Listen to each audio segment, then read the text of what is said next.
I observed a pattern in my clinical work where clients felt themselves to be the victim of a disproportionate amount of bad luck, yet they could never account for why this was the case. They were usually aware that this self-perception had become a self-fulfilling prophecy, but felt powerless to break its spell. Aside from this misfortune of inexplicable origin, I also came across cases where the bad luck would be attributed to the maleficent intent of another individual, so this supernatural attack of some kind. The client would thus perceive that being friends with or merely associating with this particular person was in itself a cause of misfortune, though once again the client could not usually offer a rational, obviously a very loaded term, explanation for it. Nevertheless, aside from occasional exceptions, the client did not really feel that they were cursed with bad luck or that the person with malicious intent actually had supernatural powers. Yet what they were telling me was important to them and it troubled them. So there's obviously this sense of someone feeling like something's supernatural and causing them supernatural harm, but actually then they say, but of course, you know, I don't believe that it's really supernatural. You know, there isn't an actual attack. Yeah, so this borderland between neurosis and psychosis, you might say. So I was thinking about misfortune, and I think this was a few years back now. I think maybe 2018, and I was reading. I came across Ghosts of My Life by Mark Fisher, which is this fantastic short essay.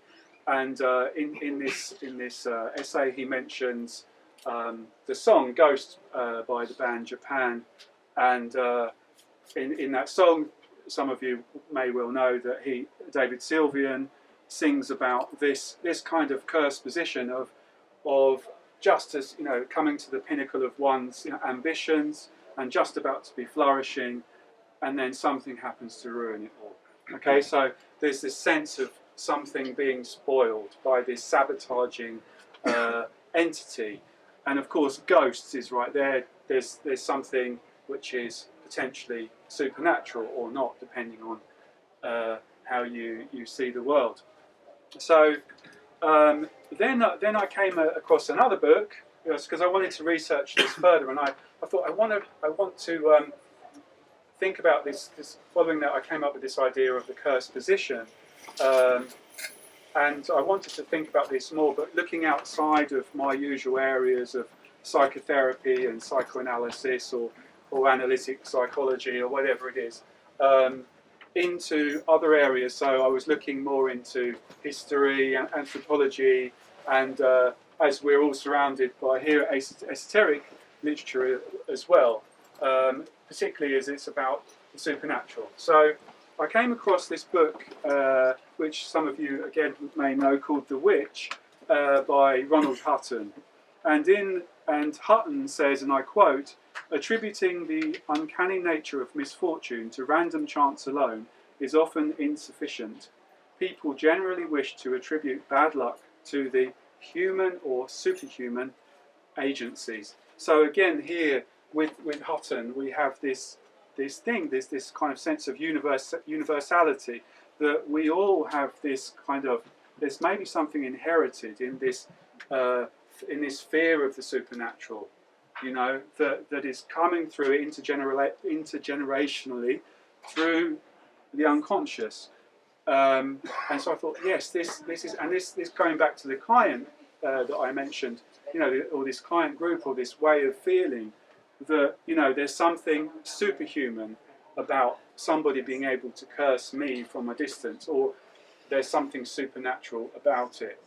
And then another historian who talks about this as well, called Briggs, and Briggs says, "A psychic potential we cannot help carrying around within ourselves as part of our long-term inheritance." So again, this is something that we all have. So regardless of trauma, you know, or you know, whatever happens in our history, there is something there. And so as was rightly said previously by the gentleman before, yes, I wanted to look into the history this fear, of this threat, of these curses, and think about where that's coming from. If we look at, there's an anthropologist, I think, from the 50s called Walter Cannon, who talks about this idea of voodoo death. So our words, our gestures, our prosody, the way we pronounce words, the way that we sort of move, can really frighten somebody, and that can cause neurobiological harm to other people. So a lot of this is, of course, happening unconsciously, and we're responding unconsciously. So for any therapist here, anyone interested in therapy, of course, our words in the consulting room with our clients or our patients are one thing, but what's happening with our eye movements and our gestures as well, our body language. So then looking into history, we see a lot of in religion. We often see these dualistic splits between good and evil. We have in the book I give lots of examples of supernatural threat that we find in the ancient world: Mesopotamia, ancient Greece, Rome, Egypt, and then through, of course, in Europe to the early modern period, medieval period, with witchcraft. Okay, so witchcraft is really important here, and we find the attribution of witchcraft or its cultural equivalent in Nigeria, Polynesia, Europe, Indonesia, Thailand. And what Hutton says is that where we don't have belief in witchcraft, then we have a belief in the evil eye.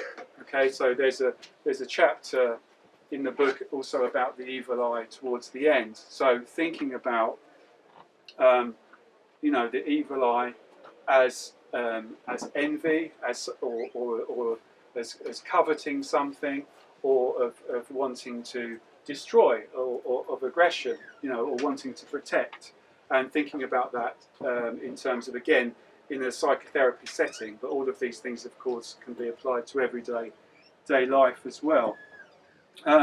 Now, we often in psychoanalysis and psychotherapy, we have this term that's sort of passed around or bandied around sometimes, magical thinking, and it can be quite a pejorative term. Because Freud talked about the omnipotence of thoughts. You're kind of attributing what's happening in your inner world, and you're projecting it to the outside. You're just magical. Sense that a person's not being rational, and there's something pathological about that. But I've also heard this term used by magical practitioners, occultists, who are saying magical thinking, nothing like that. It's about actualizing the will. There's nothing pathological about it. So I decided to kind of divide these terms into two, just for the sake of the book. So I'm saying magical thinking. Yes, okay. This is that one of the omnipotence of thoughts. Okay. The second one is what is magical consciousness, and this is more about actualization.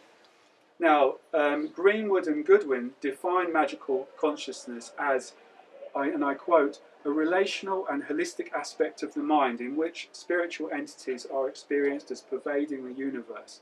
Magical consciousness, as we are using the term, differs from logical, abstract and analytical thinking, the more usual focus of cognitive science.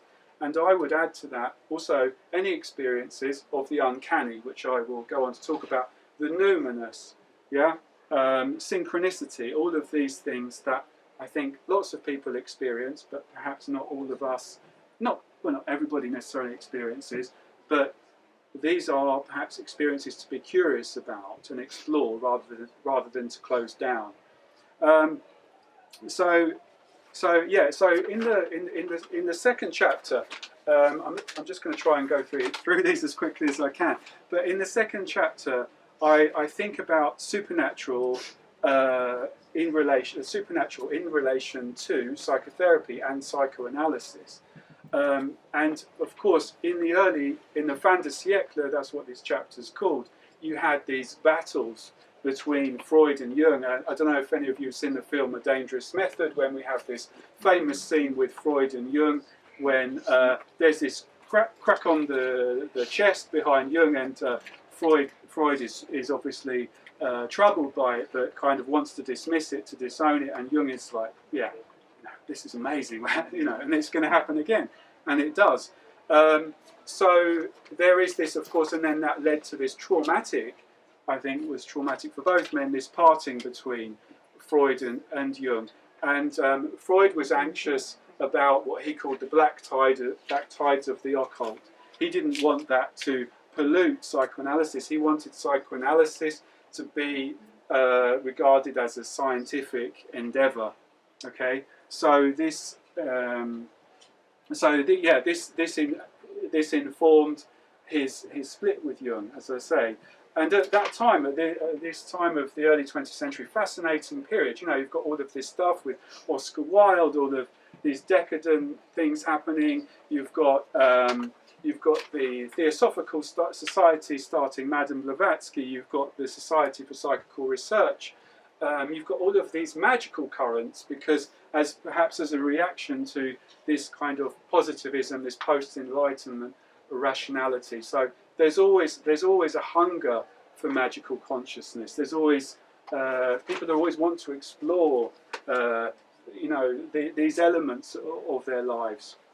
And there's quite a charming quote though here from Freud, because I think he's often dismissed as a kind of boring materialist, positivist or whatever, but he was very interested in the occult, and he actually believed that telepathy was a thing. The telepathy, which of course was the term was invented by Frederick Myers of the Society of Psychoanalysis. And Freud says, and I quote, "If one regards oneself as a skeptic, it is a good plan to have occasional doubts about one's skepticism too. It may be that I too have a secret inclination towards the miraculous, which thus goes halfway to meet the creation of occult facts." I think that's really lovely. It's really playful, and shows, that he's kind of open to it, regardless of these kind of later black tides. So moving on, I'd like to go into this theory a bit more of the curse position, because, as I say, that's essentially what the book's built around. That there is this cursed identity. So what do I say about the curse position? So the curse position is a combination of unconscious fantasy, relational trauma, and this archaic fear that I'm talking about with that I've mentioned earlier with Ronald Hutton, this kind of inherited archaic fear. And so what is unconscious fantasy actually? I'm using here a quote from Daniel Stern, and he says this is instinctual urgings, visual images, affect shifts, sensations, motor actions, ideas, states of arousal, language, place, space and time, etc. And this is, I would add to that, our wishes, our desires that we want to actualize, but of course are repressed as well. So that's the unconscious fantasy, is originally a Freudian term, of course, that was taken on by Melanie Klein famously. Okay, so these unconscious aspects of ourselves, our wishes, our desires, all of these feelings that are coming through, that are running our show, running the show if you believe in the unconscious, and they are, but they are actually combining with trauma to form quite a cocktail. Okay, so coming back to this thing about relational trauma, Daniel Stern talks about our very early lives. So even as early as 6 months, we have some sense of there is some symbolic action happening. So although we can't speak, there are images, there are feelings that are pre-symbolics, and he calls these pre-narrative envelopes. So if you think about trauma and that happens with the parent, we have we're forming these patterns in our minds. We're having expectation, very important word here, we're having a kind of proto-expectation of what's going to happen or what's not going to be happening. Is, you know, am I going to be fed when I'm screaming, you know, or not, you know? And then I get used to it. If I scream, someone's going to come, or someone's not going to be there. Someone's going to neglect me. I have a proto-expectation of neglect. So again, if you think about that can form relational trauma, and that stays in the unconscious. So if you think about the curse, this is kind of happening unconsciously all the way through until we're adult. Important aspect of the curse position is this sense of weirdness or unbelonging. People who kind of return to this psychic place of the curse position will say, well, I'm just a weird person, you know, I'm not normal. I was always the black sheep of the family, you know, I was dealt a bad hand, you know. And Mark Fisher talks about, you know, the weird and the eerie. The weird is, you know, things that just don't go with each other. They don't belong to each other. And then the eerie is a failure of absence or a failure of presence. So if you think again about relational trauma here, there is this a failure of absence is when a caregiver is impinging, you know, they're intrusive, and that can obviously include abuse or neglect. If there's a crisis of absence, they're not there, they're abandoning, right? So there is this sense of the weird and eerie kind of coming together in this way in terms of the relational trauma. And there's another lovely, coming back to Fisher's essay again, I think this is in Ghosts of My Life anyway, but he talks about this, the conjoining of two signifiers. So there's the W-E-I-R-D, the weird, this not belonging, and then the W-Y-R-D, which is fate. So we've got these two signifiers coming together, which is experienced as what Fisher says is a fatalistic eternity. Yeah, so time becomes this torturous thing for the individual who can't live in any of the time phase, can't live in the past, can't live in the present, can't live in the future. It's a fatalistic eternity. And Fisher uses the example of the three fates or the three witches in Macbeth as an example of this weird, you know, because obviously Macbeth is cursed, so he's weird, he can't belong. But there's this weird W-Y-R-D, this medieval preoccupation with fate that happens as well. So again, just a little bit more about relational trauma. Winnicott says, and I quote, "Trauma is an impingement from the environment and from the individual's reaction to the impingement that occurs prior to the individual's development of the mechanisms that make the unpredictable predictable." So again, Winnicott's talking there about a very early stage in life, infancy, and there isn't a psychic skin, there isn't a protective layer for the person to deal with the traumatic impingement. So again, crisis of presence or crisis of absence. So the curse is eerily familiar. Every time it happens, every time a piece of bad luck comes again, oh God, here I am again. It's the curse. I'm cursed, right? Because it's eerily familiar, but it's why? Why does this keep happening to me? I don't know. So but I also wanted to think about these deeper layers of the unconscious, and you know, because often people with trauma, as I'm sure you know, are quite hypervigilant, and so they have anyway. There is this kind of this kind of fear happening anyway. So how does that combine with this inherited fear that I was talking about?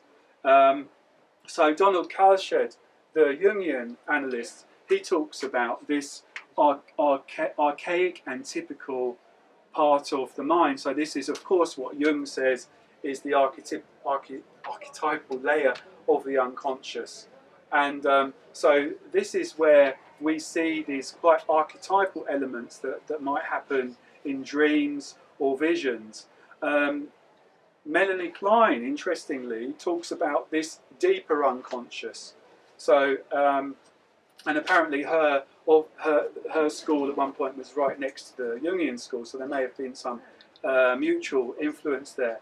Melanie Klein talks about these terrifying figures, these supernatural kind of entities that people who that people who are particularly disturbed witness. So now in Freud's essay, The Uncanny, he talks about the daimon.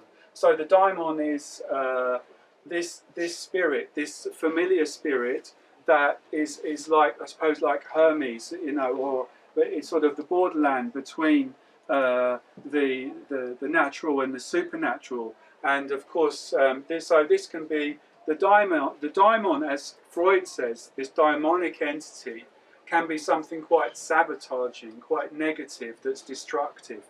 But the daimon can also be a guide. It can be a familiar spirit. Okay, so in the book, I also talk about the work of Emma Wilby, who speaks about the familiar spirit. So, you know, the typical cat, the witch's cat is a familiar spirit of sorts, right? So it's a helping spirit. It's a daimonic guide. And then we have, in shamanism, we have similar daimonic guiding spirits here. So, you know, how can one perhaps harness these elements, you know, of this cursed identity? How can magic be harnessed? You know, I also mention in the book, we have probably some of his books around here. Saw somebody reading one over there, gentleman here. The Austin Osman Spare uses sigils, of course. You know, Austin Osman Spare would. He wants to harness this archaic unconscious. It's not a threat. It's something that we can actually use, right? In this daimonic way, through the charging of the sigil, and we don't need any magical robes or rituals to do it. We can do it at home, of course. So just a few minutes more, but I would like to talk about the uncanny. So I don't know how many of you read Freud's essay on the uncanny. As I mentioned, there's this kind of daimonic part of that he talks about in the uncanny. He talks about, again, it's all about fate. So he talks about in there's this sense of fate neurosis, and the uncanny is interesting because in German we have these two words, unheimlich and heimlich, and so they may seem like antonyms, they may seem like opposites, but they're actually not. They're what I called in the book cameleo doubles, because they borrow things from each other.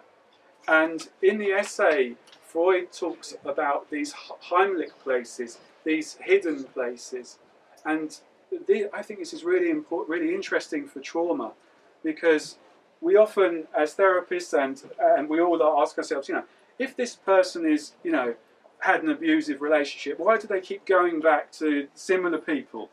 You know, why is there this repetition compulsion that keeps happening? Because trauma happens often, doesn't it, in the home, in the heimlich, in the place where we're supposed to be protected, where we're supposed to feel safe, and that's where bad things can happen. So the person is the individual is confusing the unheimlich, the unfamiliar, the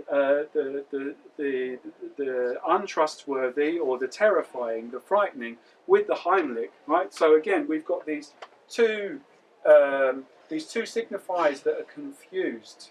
Yeah, so this is the kind of trauma is causing the distortion of the person's perception of what we call reality. Okay. So in the book, I'm also talking about this idea in the book of the primary curse and the secondary curse. So I've spoken already about the unconscious fantasy, this pre-symbolic world, and this so the primary curse is where we first get this sense of being cursed as an infant. When this relational trauma happens, when there is this neglect, then we can get this kind of very early pre-symbolic sense of imprecation, of having bad luck, of being singled out, omnipotently singled out, because it is omnipotent. I'm so special that I'm cursed, right?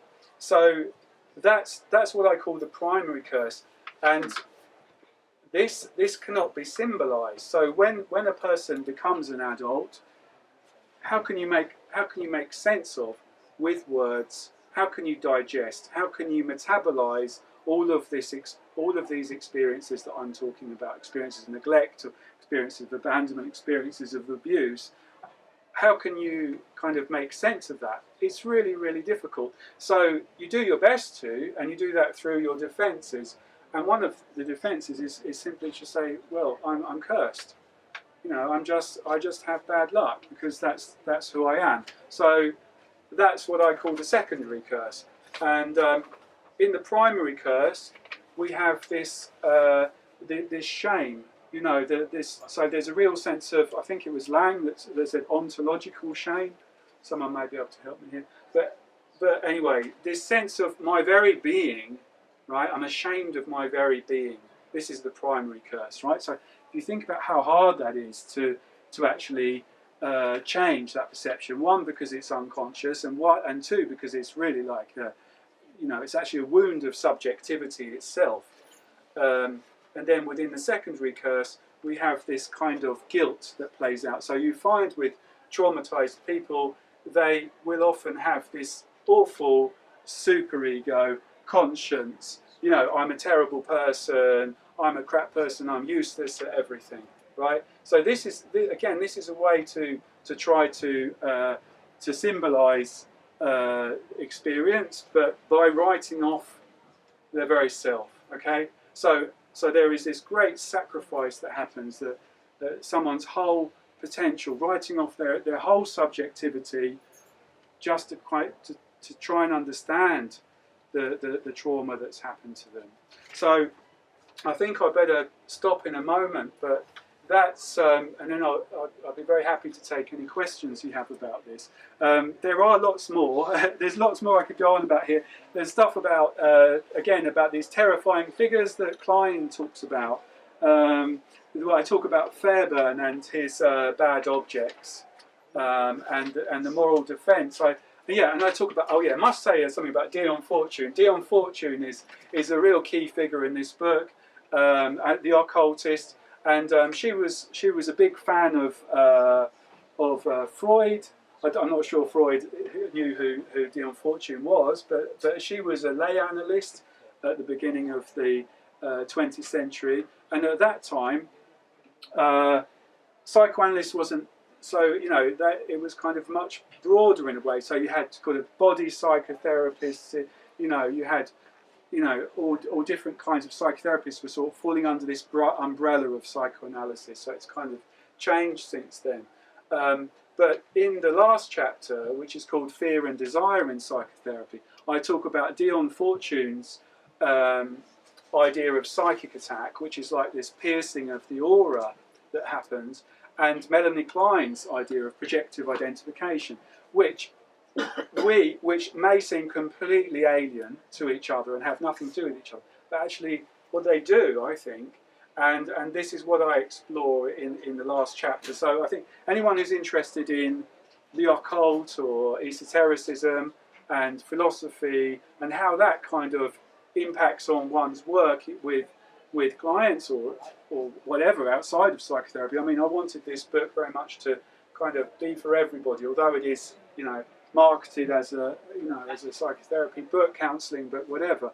It is for anybody that's interested in what I'm talking about. So yeah, that's all. Thank you. Yes, please. How do you see this playing out on a collective unconscious level? Do you explore that at all in terms of like a generational trauma, and especially if we think about the current climate of people kind of coming into different camps to try to find comfort within this idea of everyone being cursed. Do you explore that at all? Could you say a bit more about camps? What you mean? Or just social units of togetherness. Okay. You may be weird on an individual level and feel Yeah. that you are personally cursed, Yeah. but that may then be extended out to your peers that you Yeah. recognize and see that you are part of. Yes, yes, absolutely. So I've tried to answer that question, but let me know if I don't answer your question as you're saying. But I think, yeah, I think definitely there is this sense now, isn't there? Excuse me, of factions, of tribes or identities, and they're sort of being split off from each other. And it seems to be coming with social media and so forth more and more difficult for people to see. Kind of similarity, not necessarily similarity, anyway, to want to make a connection, or it seemed to, and there's an awful lot of kind of, in terms of fear, there's a lot of fear around, especially post-pandemic and climate change, all of these issues that wars and so forth. So I think there's definitely this sense of, there's this kind of collective fear. There's this kind of almost the fear of Armageddon, happening. And so, yes, there's definitely something in the field, to use that term. Whether it's archetypal, that's an interesting, or I would say, yes, there's definitely happening something collectively, indeed, yeah. Whether that's, how much is that the collective unconscious, and I suppose, in the occult you have this term, egregore, don't you, as well? That these kind of group, these entities which are created by groups and sort of passed on and projected, and I think about also with, of course, with artificial intelligence as well. How does that impact on the collective unconscious too? Yeah.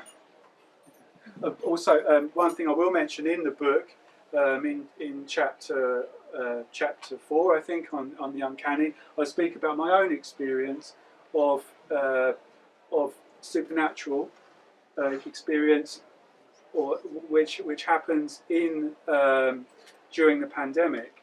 So my view is that perhaps I was picking up on something at that time that was in the collective, because it was a collective trauma. So absolutely, yeah. But with that particular example, any weird fiction fans here? Yes. Okay. So yeah. So with the books of Arthur Machen or Robert Aikman, for example, huge fan of these books. You get this sense of the uncanny. So something quite menacing, quite scary, quite tricksterish, sabotaging even, daimonic again, that's kind of coming through.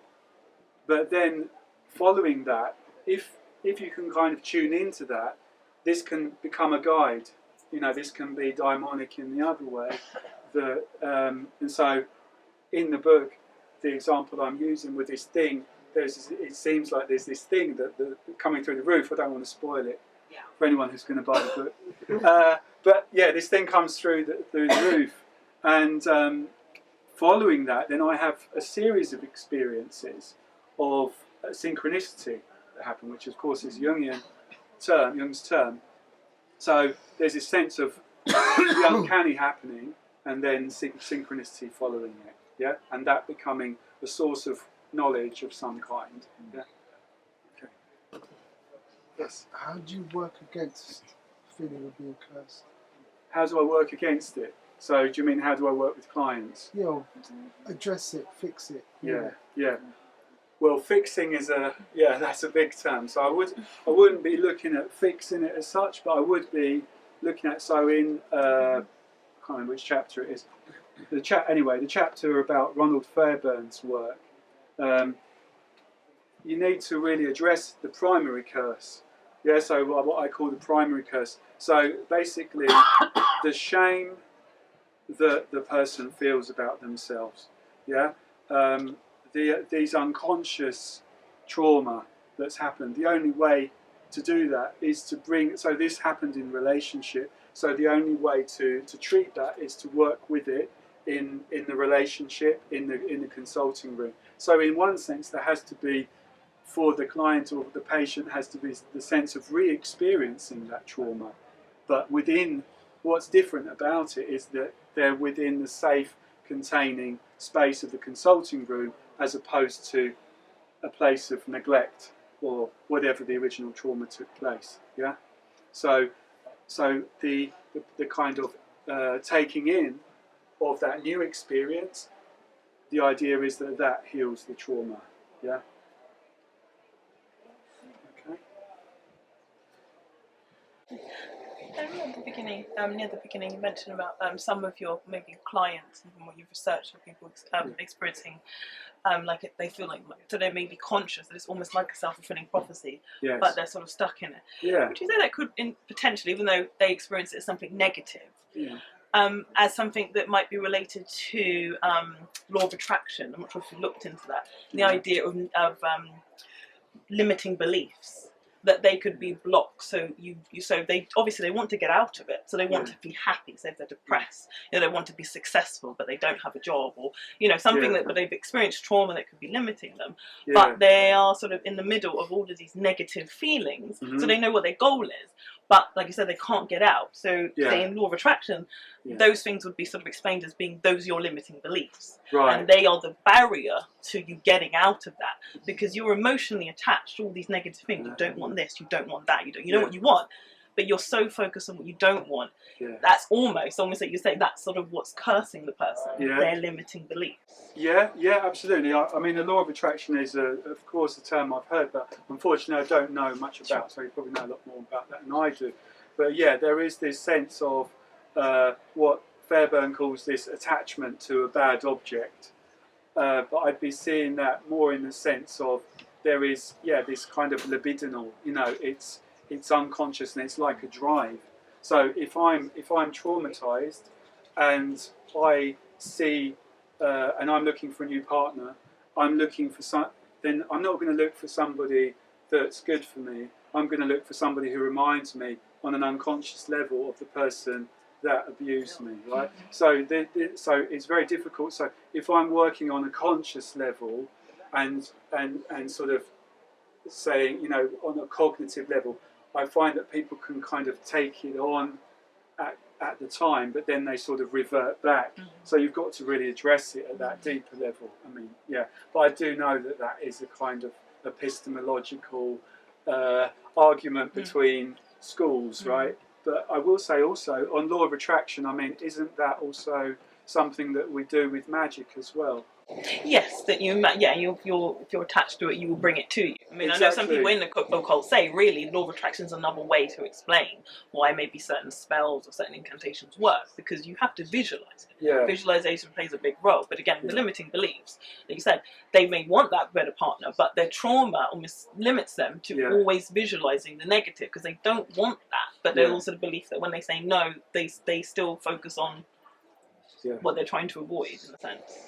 That's interesting, because I trained in EMDR as well, and maybe EMDR is kind of unconsciously taking in from magic as well, because there is this sense of replacing a traumatic image with another one, which you also see with NLP. And that's another part of the book as well. I say I'm looking into how psychotherapy is very influenced by the occult and magic, and you see that with the internal family systems, for example.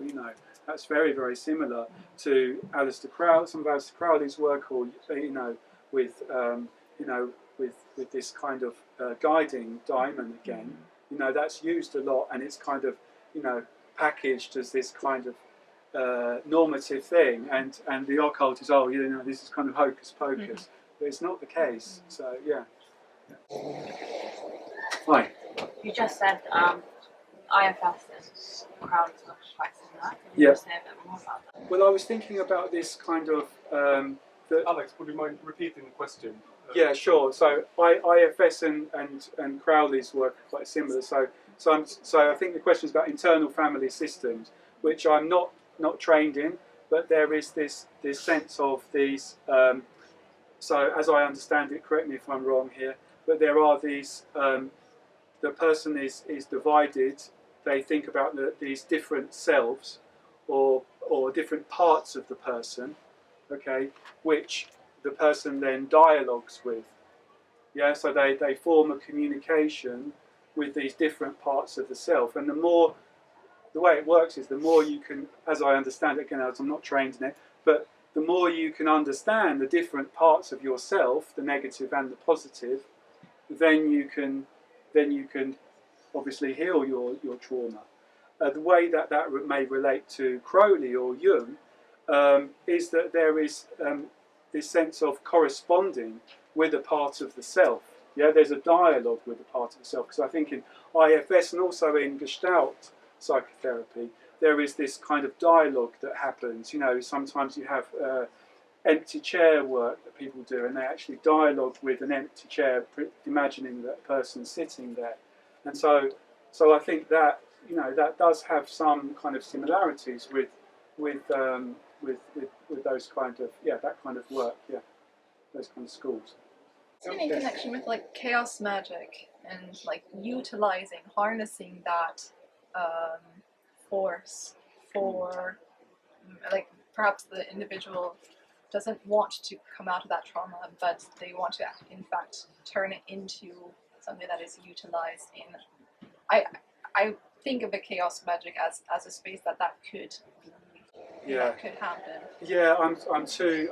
I don't know enough about chaos magic to answer with any confidence, but of course, as I understand it, the godfather of chaos magic was Spare, like Austin Osman Spare. So in that sense, there's a sense of harnessing these unconscious forces to actualize something. So by making a sigil, but yeah, I don't know. Do you have any ideas on that, or how you?